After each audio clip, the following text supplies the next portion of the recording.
सक्षमता थ्री के इस क्लास में हम लेकर के आए हैं जीके जीएस से महत्वपूर्ण ऐसे प्रश्न जो पिछले 2 सक्षमताओं में पूछे गए हैं।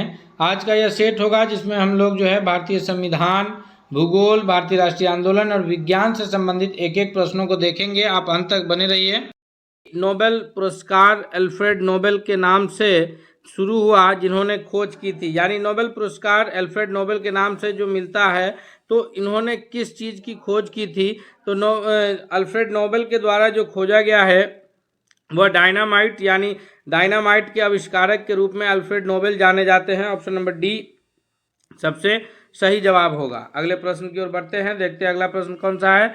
तो क्वेश्चन नंबर दूसरा है कि एक्सरे की खोज किसने किया था, एक्सरे की आविष्कारक कौन है। तो एक्सरे जो आज के डेट में मेडिकल साइंस का एक अहम यह है, किसी भी फ्रैक्चर की जांच के लिए जो है एक्सरे कराया जा रहा है। तो एक्सरे के जो आविष्कारक हैं जिन्होंने एक्सरे की खोज किया है वह है रॉन्टजन, यानी ऑप्शन नंबर बी इसका करेक्ट आंसर होगा। जब यह प्रैक्टिस लैब में ये कर रहे थे तो इन्हें एक ऐसी किरण मिली जो कि अपारदर्शी वस्तुओं को भी पार कर जा रही थी। तो इन्हें समझ में नहीं आया कि यह कौन सी प्रकाश की किरण है जो अपारदर्शी वस्तु को भी पार कर जा रहा है। तो इन्होंने उस किरण का नाम एक्स किरण रख दिया और आज भी वही किरण का नाम एक्सरे है, रॉन्टजन जो है। तो ये एक्सरे का काम क्या है कि अपारदर्शी वस्तु को पार कर जाता है, इसीलिए हमारे शरीर के किसी भी अंग में अगर कोई फ्रैक्चर होता है तो आसानी से एक्सरे के जरिए पता लगाया जा सकता है, जिसकी खोज रॉन्टजन महोदय के द्वारा किया गया है। अगला प्रश्न है, क्वेश्चन नंबर तीसरा है कि इलेक्ट्रॉन सूक्ष्मदर्शी का आविष्कार किसने किया था, यानी इलेक्ट्रॉन माइक्रोस्कोप के आविष्कारक के रूप में कौन जाने जाते हैं। नोल और रुस्का है, रॉबर्ट कोच है, लिवेनहॉक है या फिर सीपी स्वानसन है। तो इसका सबसे जो सही जवाब होगा तीसरा नंबर प्रश्न का ऑप्शन नंबर ए के रूप में जाना जाएगा कि नोल और रुस्का जो है ये इलेक्ट्रॉन सूक्ष्मदर्शी के आविष्कारक के रूप में जाने जाएंगे। नेक्स्ट क्वेश्चन है, क्वेश्चन नंबर 4 है कि निम्नलिखित में से कौन सा युग्म सही सुमेलित नहीं है, यानी जेम्स वाट के द्वारा वाष्प इंजन का आविष्कार किया गया है, सही है। जेएल वेयर्ड के द्वारा टेलीफोन है, एजी वेल यानी अलेक्जेंडर ग्राहम बेल के द्वारा टेलीफोन जो कि सही है। और फिर जेएल वेयर्ड के द्वारा जो है टेलीविज़न है जो कि सही है। अगर गलत सुमेलित देखा जाए तो जे पार्किंसन के द्वारा पेंसिलिन जो कि गलत है, इसलिए चूंकि सही सुमेलित नहीं पूछा जा रहा है option number D correct answer के रूप में जाना जाएगा। अगला प्रश्न है, क्वेश्चन नंबर 5 है कि कंप्यूटर के जनक समझे जाते हैं, यानी कंप्यूटर का आविष्कार कौन किए हैं। तो इसके लिए जो सबसे सही जवाब है 5वां नंबर प्रश्न के लिए वह है Charles Babbage, option number A सही उत्तर होगा। दोस्तों हम एक एक महत्वपूर्ण प्रश्न को इसमें कवर करेंगे, इसलिए आपसे रिक्वेस्ट है कि आप अगर हमारे चैनल पर नए हैं तो जरूर सब्सक्राइब कर लीजिएगा और वीडियो पसंद आ रहा है तो लाइक करते हुए दोस्तों के बीच भी शेयर कीजिएगा। चलते हैं अगले प्रश्न की ओर। 6 नंबर प्रश्न है कि मंडाना लोक कला शैली का संबंध किस भारतीय राज्य से है, यानी जो मंडाना लोक कला है 6 नंबर प्रश्न का सबसे करेक्ट आंसर क्या होगा। तो यह लोक कला जो है राजस्थान राज्य का है, यानी ऑप्शन नंबर ए इस प्रश्न का सबसे करेक्ट आंसर है। नेक्स्ट क्वेश्चन की ओर बढ़ते हैं, क्वेश्चन नंबर 7 है कि अर्जुन पुरस्कार किस क्षेत्र में उत्कृष्टता के लिए प्रदान किया जाता है, यानी अर्जुन पुरस्कार किस क्षेत्र में दिया जाने वाला पुरस्कार है। तो अर्जुन पुरस्कार जो है वह खेल कूद के क्षेत्र में दिया जाने वाला सबसे महत्वपूर्ण पुरस्कार है, ऑप्शन नंबर सी जो है वह करेक्ट आंसर होगा 7वां के लिए। और राष्ट्रीय खेल दिवस जो है वो 29 अगस्त को, याद रखिएगा, मेजर ध्यानचंद के जन्म दिवस के अवसर पर मनाया जाता है। अगले प्रश्न की ओर बढ़ते हैं, हम लोग देखते हैं 8वां नंबर प्रश्न क्या है। तो हॉकी का जादूगर किसे कहा जाता है। हॉकी का जादूगर जो है वह मेजर ध्यानचंद जी को कहा जाता है, यानी ऑप्शन नंबर सी इसका सबसे करेक्ट आंसर होगा। और इन्हीं के जन्म दिवस पर जो है राष्ट्रीय खेल दिवस के रूप में भारत में मनाते हैं, ऑप्शन नंबर सी इसमें सबसे करेक्ट आंसर है। और एक और प्रश्न याद रखिएगा कि जो पहले राजीव गांधी खेल रत्न पुरस्कार दिया जाता था अब उसका नाम भी बदल करके मेजर ध्यानचंद खेल रत्न पुरस्कार किया गया है। अगले प्रश्न की ओर बढ़ते हैं हम लोग, क्वेश्चन नंबर 9 है कि विश्व स्वास्थ्य दिवस कब मनाया जाता है। जी इसका सबसे सही जवाब क्या होगा। विश्व स्वास्थ्य दिवस जो है 1 अप्रैल, 4 अप्रैल, 7 अप्रैल या फिर 11 अप्रैल। तो इसका करेक्ट आंसर है ऑप्शन नंबर सी कि 7 अप्रैल को मनाया जाता है।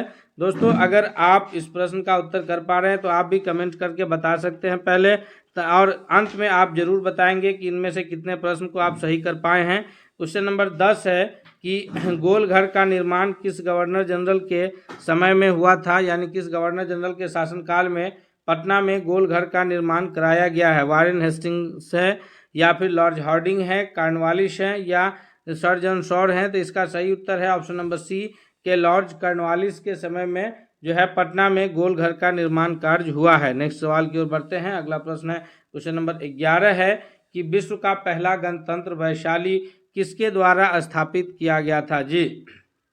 तो विश्व का जो पहला गणतंत्र है वैशाली में स्थित है। यह मौर्य साम्राज्य, लिच्छवी, गुप्त या नंद वंश के द्वारा स्थापित किया गया है। इसका जो सबसे सही जवाब है कि जो वैशाली में जो गणतंत्र पहला गणतंत्र स्थापित है यह लिच्छवी गणराज्य के द्वारा स्थापित किया गया था। ऑप्शन नंबर बी जो है वह करेक्ट आंसर होगा। बिहार में जो है पूरे 16 महाजनपदों में से 3 प्रमुख महाजनपद का ये बिहार में मिलता है, जिसमें से मगध साम्राज्य, वज्जी संघ तो उसी में वज्जी संघ का एक हिस्सा था लिच्छवी गणराज्य, और मगध साम्राज्य का हिस्सा है मौर्य साम्राज्य, जिसमें जो है हर्यक वंश, नंद वंश और उसके बाद जो है मौर्य साम्राज्य की स्थापना होती है। तो ये इस प्रकार जो है ये विश्व का पहला गणतंत्र कौन सा है, लिच्छवी गणराज्य है। नेक्स्ट प्रश्न की ओर बढ़ते हैं। क्वेश्चन नंबर 12 है कि द्वितीय बौद्ध संगीति का आयोजन किस शासक ने किया था। तो द्वितीय बौद्ध संगीति का जो आयोजन करने वाले शासक जाने जाते हैं 12वां नंबर प्रश्न का जो सबसे करेक्ट आंसर है वह डी है कि काला अशोक के समय में जो है द्वितीय बौद्ध संगीति का आयोजन हुआ था, जो कि कहाँ हुआ था, तो यह वैशाली में हुआ था। तृतीय बौद्ध संगीति का आयोजन जो है यह पाटलिपुत्र में हुआ है, जो कि उस वक्त जो शासन था वो अशोक महान या फिर अशोक मौर्य, कहिए कि अशोक मौर्य के शासनकाल में तीसरा बौद्ध संगीति का आयोजन पाटलिपुत्र में हुआ है। और कनिष्क के समय में जो है चौथे बौद्ध संगीति का आयोजन पाटलिपुत्र में हुआ है, कुंडलवन कश्मीर में हुआ है। चौथे बौद्ध संगीति का आयोजन कहाँ हुआ है, तो वह कुंडलवन कश्मीर में हुआ है। अगले प्रश्न की ओर बढ़ते हैं। क्वेश्चन नंबर 13 है कि महावीर जैन की मृत्यु निम्नलिखित में से किस नगर में हुई है। यानी महावीर स्वामी को जो कि जैन धर्म के 24वें तीर्थंकर और 24वें और अंतिम तीर्थंकर कहिए हैं, उनकी जो महापरिनिर्वाण है या मृत्यु है यह किस शहर में हुआ है। तो इसका जो सबसे करेक्ट आंसर है वह है 13वां का ऑप्शन नंबर सी के पावापुरी में हुआ है। अगले प्रश्न की ओर बढ़ते हैं हम लोग। नेक्स्ट क्वेश्चन देखते हैं। क्वेश्चन नंबर 14 है कि शहीद दिवस किस दिन मनाया जाता है। शहीद दिवस जो है वह 30 जनवरी, 13 फरवरी, 15 मार्च या फिर 22 अगस्त को मनाया जाता है। तो शहीद दिवस राष्ट्रपिता महात्मा गांधी जी के शहादत पर जो है प्रत्येक वर्ष 30 जनवरी को मनाया जाता है, क्योंकि 30 जनवरी 1948 को नाथूराम गोडसे के द्वारा जो है महात्मा गांधी की हत्या कर दी गई थी, उन्हें शहीद कर दिया गया था। और उन्हीं के शहादत दिवस पर प्रत्येक वर्ष भारत में शहीद दिवस के रूप में मनाया जाता है। अगले प्रश्न की ओर बढ़ते हैं। नेक्स्ट क्वेश्चन है क्वेश्चन नंबर 15 है कि देश का एकमात्र किस राज्य की राजभाषा अंग्रेजी है। अलग अलग राज्यों की राजभाषा जो है अलग अलग है पूरे, तो उस जिस प्रकार बिहार की राजभाषा हिंदी है और द्वितीय राजभाषा बिहार की उर्दू है, उसी प्रकार अपने देश के किस राज्य की राजभाषा अंग्रेजी है। वह एकमात्र ऐसा राज्य है जिसकी राजभाषा अंग्रेजी है। वह राज्य नागालैंड, सिक्किम, मणिपुर और मिजोरम में कौन सा है। तो इसका सही उत्तर है ऑप्शन नंबर ए कि वह राज्य जो है नागालैंड है, जिसकी राजभाषा हिंदी नहीं अंग्रेजी है। याद रखेंगे हम लोग ताकि कोई भी प्रश्न छूटे नहीं। अगला प्रश्न है क्वेश्चन नंबर 16 है कि नालंदा विश्वविद्यालय के संस्थापक महोदय कौन थे। तो नालंदा विश्वविद्यालय के संस्थापक महोदय की अगर बात किया जाए तो यह गुप्त वंश के शासक कुमारगुप्त प्रथम है, यानी ऑप्शन नंबर बी इसका सबसे करेक्ट आंसर होगा। नालंदा विश्वविद्यालय की स्थापना कुमारगुप्त प्रथम के द्वारा किया गया था, और जो इसे नालंदा विश्वविद्यालय को बर्बाद किया गया, नुकसान किया गया, वो बख्तियार खिलजी के द्वारा किया गया था, याद रखिएगा। और समुद्रगुप्त जो है वो उन्हें भारत का नेपोलियन के नाम से जाना जाता है, याद रखेंगे हम लोग। अगले प्रश्न की ओर बढ़ते हैं। क्वेश्चन नंबर 17 है कि सांची का स्तूप किस शासक ने बनवाया था। सांची का स्तूप जो है वो बिंबिसार है, हर्षवर्धन है या फिर पुष्यमित्र है या अशोक है। तो इसका सबसे करेक्ट आंसर होगा कि सांची का स्तूप जो है वह अशोक महान के द्वारा बनवाया गया था। ऑप्शन नंबर डी इसका सबसे करेक्ट आंसर होगा। अगले प्रश्न की ओर बढ़ते हैं। नेक्स्ट क्वेश्चन है क्वेश्चन नंबर 18 है कि बौद्ध धर्म के प्रचार के लिए अशोक ने किसे श्रीलंका भेजा था। तो चूंकि अशोक जो है कलिंग के युद्ध के बाद अशोक ने अपना धर्म अपना परिवर्तन किया। आजीवक संप्रदाय के मानने वाले थे, लेकिन बाद में इन्होंने जो है बौद्ध भिक्षु के रूप में दीक्षित हुए। तो बौद्ध धर्म अपनाने के बाद जो है ये अशोक ने अपनी धर्म की नीति अपनाई और उसके पश्चात अपनी बेटी संघमित्रा और पुत्र महेंद्र दोनों को जो है बौद्ध धर्म के प्रचार प्रसार के लिए श्रीलंका भेजे थे, यानी महेंद्र और संघमित्रा दोनों। ऑप्शन नंबर डी जो है इसका करेक्ट आंसर हो जाएगा। महेंद्र इनके पुत्र हैं और संघमित्रा इनकी पुत्री हैं। नेक्स्ट सवाल है, क्वेश्चन नंबर 19 है कि चंद्रगुप्त मौर्य ने अपने अंतिम दिनों में किस धर्म के अनुयायी बन गए थे? तो चंद्रगुप्त मौर्य जो है अपने मौर्य साम्राज्य के संस्थापक हैं, जो नंद वंश के स्थान पर उन्हें हरा करके कौटिल्य के मदद से मौर्य साम्राज्य की स्थापना किए थे।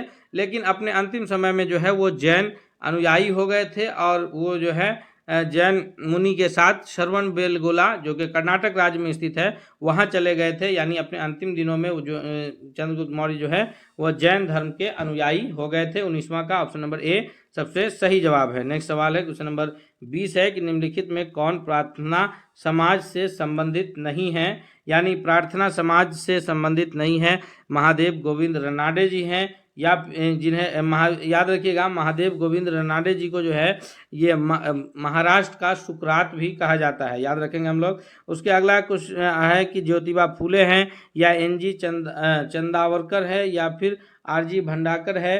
तो इसका करेक्ट आंसर है 20वां नंबर प्रश्न का ऑप्शन नंबर बी की ज्योतिबा फूले जो है वो प्रार्थना समाज से संबंधित नहीं है। क्वेश्चन नंबर 21 है कि रिहंद बांध किस राज्य में स्थित है?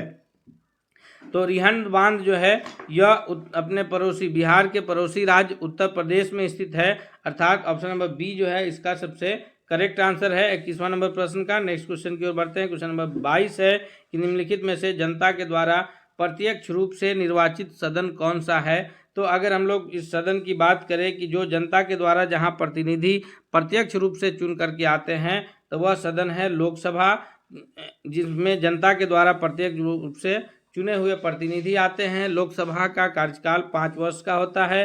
प्रत्येक 5 वर्ष पर जो है इसका विघटन होता है और उसके पश्चात जो है अगले ये चुन करके आते हैं। पूरे 543 जो है लोकसभा के ये पूरे भारत से 543 लोग चुन करके पहुंचते हैं सदन में, और ये जनता के द्वारा डायरेक्ट चुने जाते हैं। इनमें जो उम्र सीमा रखी गई है कि सबसे कम उम्र है वह है 25 वर्ष। 25 वर्ष से कम उम्र का व्यक्ति जो है लोकसभा का सदस्य नहीं बन सकता है। वहीं अगर राज्यसभा की बात की जाए तो राज्यसभा में जो है चुन करके आते हैं वो डायरेक्ट नहीं आते हैं, अप्रत्यक्ष ढंग से आते हैं। जनता के चुने हुए प्रतिनिधि उन्हें चुनते हैं।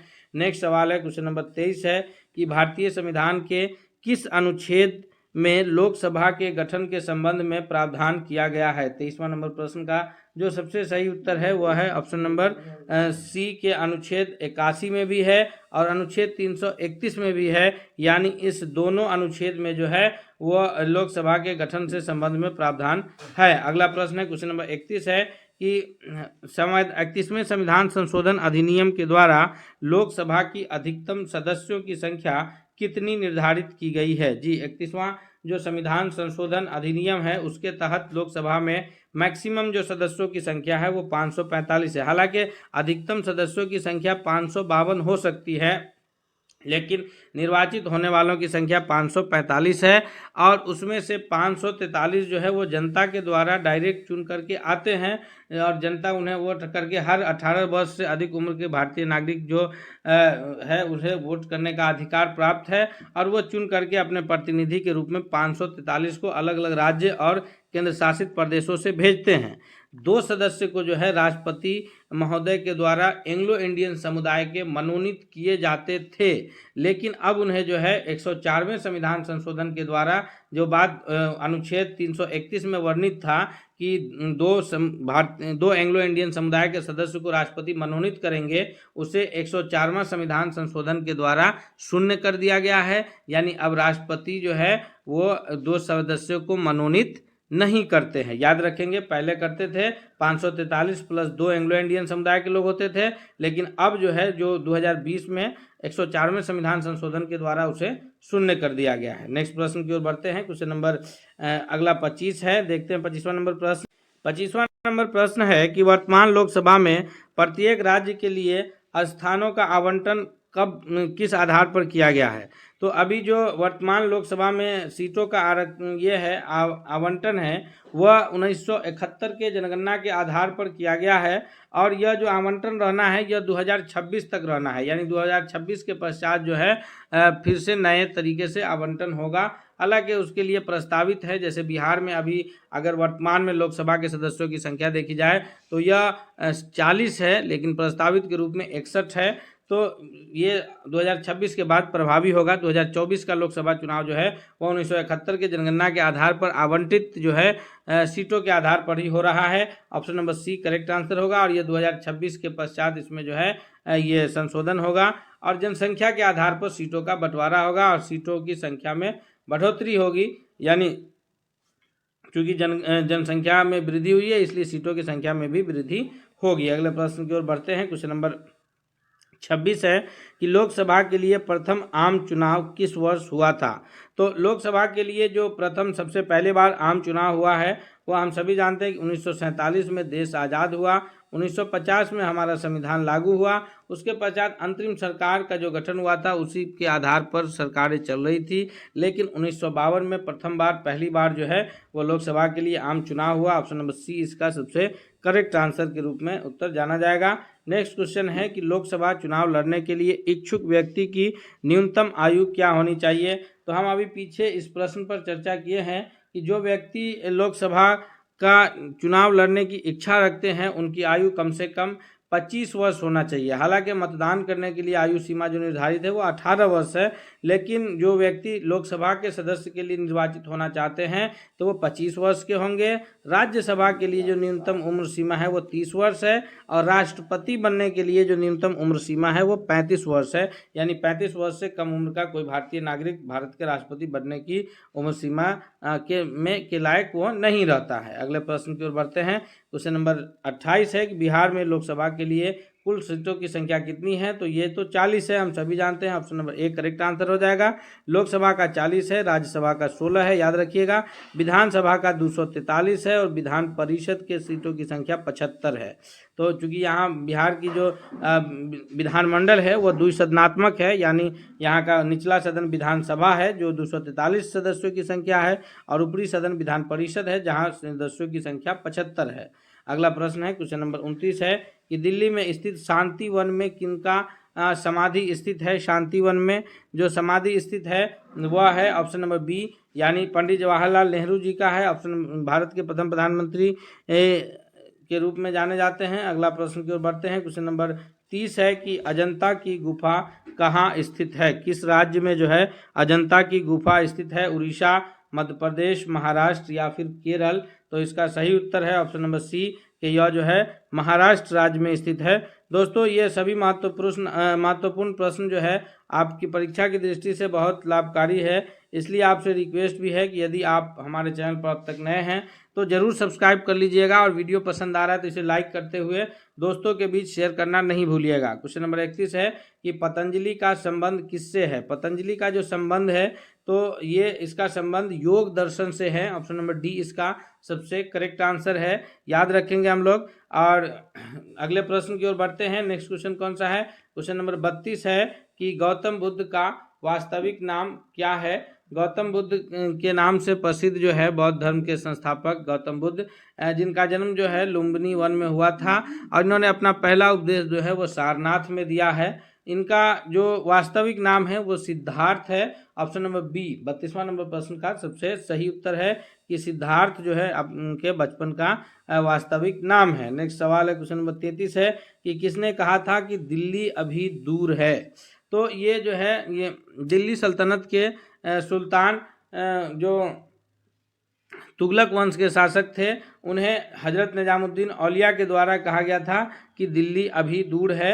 हुनूज दिल्ली दुरस्त ये फारसी का एक ये है जुमला है जिसका अर्थ होता है कि हुजूर दिल्ली अभी दूर है।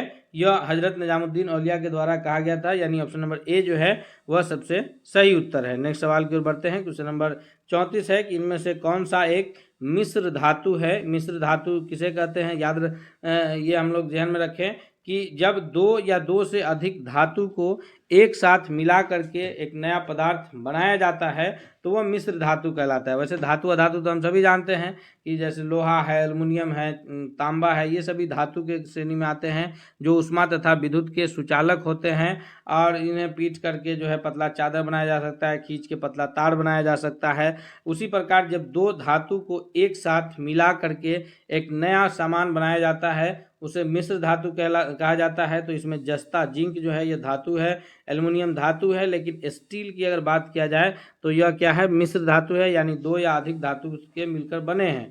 क्वेश्चन नंबर 35 है कि प्लास्टर ऑफ पेरिस प्राप्त किया जाता है। प्लास्टर ऑफ पेरिस जिसका उपयोग जो है वह फ्रैक्चर हड्डियों को जोड़ने में किया जाता है तथा मूर्तियों को आकार बनाने में, जो मूर्तिकार लोग होते हैं अलग अलग ये की मूर्ति बनाते हैं उन्हें भी आकार बनाने में इसका इस्तेमाल करते हैं वो प्लास्टर ऑफ पेरिस का।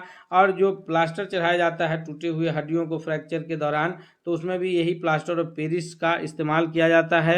इसे जो प्राप्त किया जाता है वो जिप्सम से किया जाता है, यानी ऑप्शन नंबर बी इसका सबसे करेक्ट आंसर है। नेक्स्ट सवाल है क्वेश्चन नंबर 36 है कि सूती और ऊनी रेशों में अंतर अगर हमें प्राप्त करना है तो उसे हम कैसे प्राप्त करेंगे। तो सूती और ऊनी रेशों में अंतर प्राप्त करने का सबसे आसान तरीका है कि उस रेशा को अगर हम लोग जलाते हैं तो जो सूती रेशा होता है वो जलता है लौ के साथ, लेकिन जो ऊनी रेशा होता है वो जलने की जगह पे जो है वो लौ के साथ ना जल करके वो बरकता है, यानी ऑप्शन नंबर बी इसका करेक्ट आंसर होगा। नेक्स्ट सवाल की ओर बढ़ते हैं। क्वेश्चन नंबर 37 है कि बर्फ पर दाब बढ़ाने से उसका गलनांक क्या होगा। तो बर्फ का यदि अगर हम लोग दाब बढ़ाते हैं, बर्फ पे प्रेशर बढ़ाते हैं तो उसका गलनांक कम होता जाता है, यानी वो गल करके पिघल के द्रव ठोस अवस्था से पानी बन जाता है, द्रव अवस्था में आ जाता है। ऑप्शन नंबर ए इसका सबसे करेक्ट आंसर है। नेक्स्ट सवाल है क्वेश्चन नंबर 38 है कि संतरे में कौन सा विटामिन अधिक पाया जाता है। तो संतरा है, नींबू है या कोई भी खट्टा फल है, उन सभी में जो है विटामिन पाया जाता है वो विटामिन सी पाया जाता है। तो विटामिन सी संतरा, नींबू या किसी भी खट्टे फल में पाए जाते हैं, इसलिए ऑप्शन नंबर सी इसका सबसे करेक्ट आंसर होगा कि ये विटामिन सी का स्रोत कौन है, संतरा, नींबू इत्यादि। क्वेश्चन नंबर 39 है कि सूर्य उदय होते समय व डूबते समय लाल क्यों दिखाई देते हैं। तो सूर्य का दो प्रकाश की किरण जब पृथ्वी तक आती है तो रास्ते में कहीं निर्वात, कहीं मौसम जो है सघन, कहीं विरल माध्यम, अलग अलग प्रकार के माध्यम मिलते हैं और उन सभी माध्यमों में जो है सूर्य की प्रकाश के किरण का प्रकीर्णन होता है, जिस कारण जो है वो सूर्योदय के समय और फिर सूर्यास्त के समय उसका रंग लाल दिखाई देता है, वो प्रकीर्णन के कारण, यानी ऑप्शन नंबर डी इसका सबसे सही जवाब है। क्वेश्चन नंबर 40 है कि लोहे में जंग का लगना कौन सी एक प्रक्रिया है। तो लोहे में जो जंग का लगना है वह रासायनिक क्रिया है, यानी जंग लगने के पश्चात जो है पुनः वह वापस अपने पुराने रूप में नहीं आ पाता है, वो बर्बाद हो जाता है। Option number B correct answer है। दो प्रकार के परिवर्तन होते हैं, एक भौतिक परिवर्तन और एक रासायनिक परिवर्तन। तो भौतिक में क्या है कि जब अगर कोई चीज़ में बदलाव आता है तो फिर वह वापस अपने पुराने स्टेज में आ जाता है, वो भौतिक परिवर्तन है। जैसे रबर है तो उसे जो है खींच करके लंबा कर दिया जाता है, छोड़ने पर बाहरी बल जैसे उसे हटाते हैं वो पुनः अपने पुराने ये में वापस आ जाता है। लेकिन जो रासायनिक परिवर्तन है, जैसे दूध से दही का बनना, तो फिर दही से दूध नहीं बन पाएगा, बर्फ से पानी बनने पर पानी से बर्फ हो जाएगा, लेकिन जो है दूध से दही बन जाने पर दही से दूध नहीं बन पाएगा। तो ये रासायनिक प्रक्रिया है। उसी प्रकार लोहे में जंग का लगना भी जो है वह एक रासायनिक प्रक्रिया है। दोस्तों इस प्रकार हम लोग जो है 40 प्रश्नों को इस सेट में कंप्लीट किए हैं, जो कि आपके आने वाली परीक्षा की दृष्टि से बहुत ही लाभकारी साबित होगा। इसलिए आपसे रिक्वेस्ट है फिर एक बार चलते चलते कि अगर आप चैनल पर नए हैं तो जरूर सब्सक्राइब करके बेल आइकन को दबा लीजिएगा। साथ ही अगर यह वीडियो पसंद आ रहा है तो इसे लाइक करते हुए दोस्तों के बीच भी शेयर करना नहीं भूलिएगा। मिलते हैं अगले सेट के साथ, तब तक के लिए धन्यवाद।